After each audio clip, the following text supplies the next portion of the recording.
សួស្តីអ្នកនរគ្នាថ្ងៃនេះគឺខ្ញុំមកប្រាប់អ្នកនរគ្នាបើសិនជាអ្នកនរគ្នាខ្លាចជាសិស្សរបស់ WDF អ្នកនរគ្នានឹងទទួលបានគេខ្លះអញ្ចឹង WDF របស់យើងគឺមានថ្នាក់2ថ្នាក់ Forex ហើយនិងថ្នាក់ Crypto តែសម្រាប់ថ្ងៃនេះខ្ញុំនឹងបង្ហាញអ្នកនរគ្នាឬក៏ detail ជូនទៅលើថ្នាក់ Forex អញ្ចឹងអ្វីដែលអ្នកនរគ្នានឹងទទួលបានបន្ទាប់ពីអ្នកនរគ្នាខ្លាចជាសិស្ស WDF គឺអ្នកនរគ្នានឹងទទួលបានការរៀន live ផ្ទាល់ជាមួយនឹងគ្រូហ្មង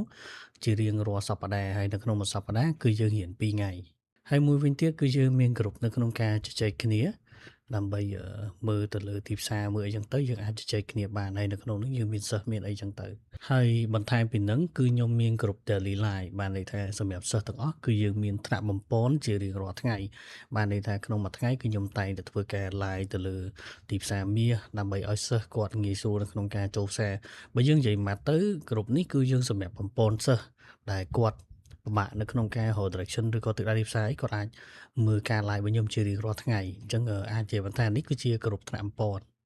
ហើយមួយវិញទៀតយើងមានក្រុមវីដេអូដូចគ្នាសម្រាប់គ្នាយើងដែលគាត់មានការខ្សោយទៅលើមូលដ្ឋានឬក៏អត់ទាន់ដឹងថា forex ជាអីក៏យើងមានវីដេអូបញ្យល់ដែរអញ្ចឹងក្រុមនេះគឺជាក្រុមវីដេអូ